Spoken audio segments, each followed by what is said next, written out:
सोलापूर शहराच्या मध्ये महानगरपालिकेच्या निवडणुकीची रणधुमाळी सुरू झाली आहे आणि आपण बघत असाल की आपण आता सध्या एकनाथराव शिंदे या गटाच्या किंवा या पक्षाच्या कार्यालयामध्ये आहोत. इच्छुकांना हे फॉर्म देत आहेत आणि हे सगळे मान्यवर आहेत आणि ह्या मान्यवरांच्या उपस्थितीमध्ये हे इच्छुकांची नोंदणी करून त्यांना फॉर्म दिला जातो. प्रश्न विचारतो की फॉर्मची किंमत काय? फॉर्म फ्रीमध्ये ठेवलेला आहे, विनामूल्य आहे आणि पैसे नाही स्वीकारले. सगळं किती फॉर्म दिले आतापर्यंत 150 फॉर्म दिले. 150 म्हणजे प्रतिसाद कसा वाटतो? चांगला आहे. सर्वसामान्य लोकांमधून महिलांचा जास्तीचा प्रतिसाद आला.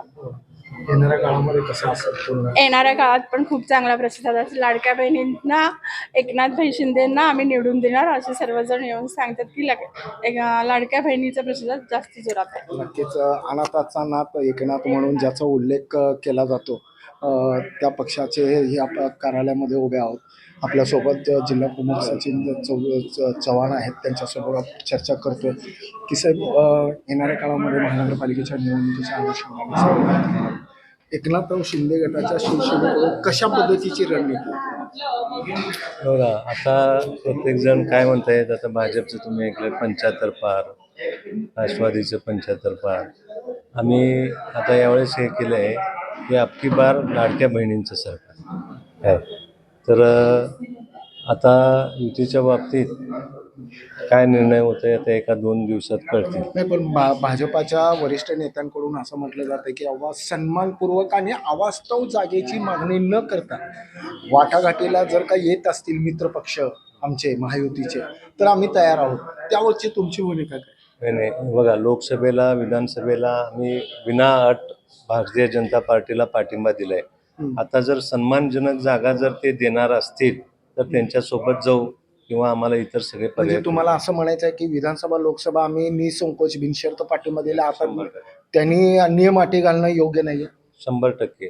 कारण त्यावेळेस आम्ही कुठलीही अट न घालता त्यांच्या समोर त्यांच्यासोबत काम केलेलं आहे. त्यावेळेस आता कुठलीही अट न घालता सन्मानपूर्वक जर युती होत असेल तर आम्ही युतीसोबत जाऊ, अन्यथा आम्हाला वेगळे पर्याय उपलब्ध आहेत. किती सीट लढण्याची तुमची तयारी आहे? 102च्या 102 जागा लढू शकतो, एवढी आता आमची ताकद आहे.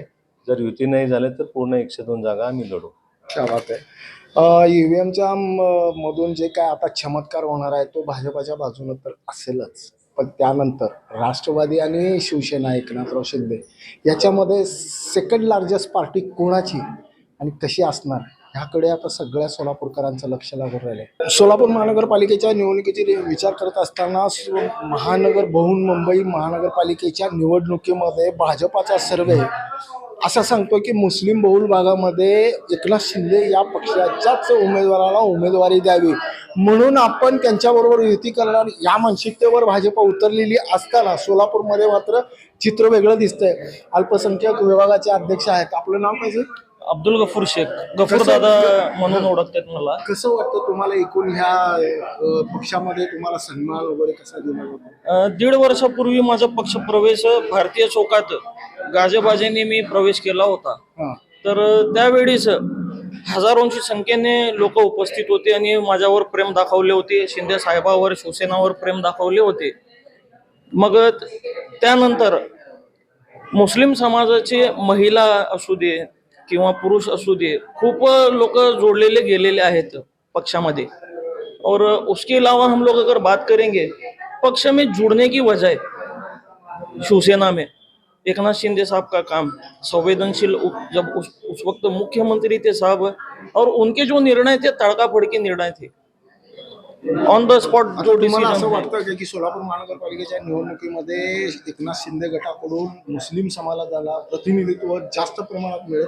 100%. किती प्रभागात मुस्लिम समाजाचे?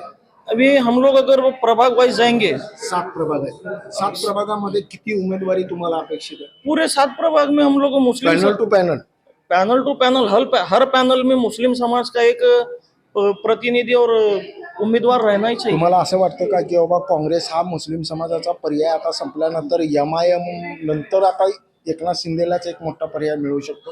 नहीं, लोग खुद से होकर जुड़ रहे हैं. साहब के पास और एक पक्ष में और सोलापुर में पक्ष का काम भी है, सबका काम हुआ है, हमारे जैसे लोग भी सेना का काम किए हुए, उसमें लोगों के जो आड़ी अड़चन है, लोगों के प्रश्न है, उसमें हम लोग ऑफिस में बैठ कर नहीं बोलूंगा मैं, रास्ते पर उतर कर लोगों के साथ में जुड़कर हम लोगों ने लोगों की समस्या और परेशानियों को दूर किया है।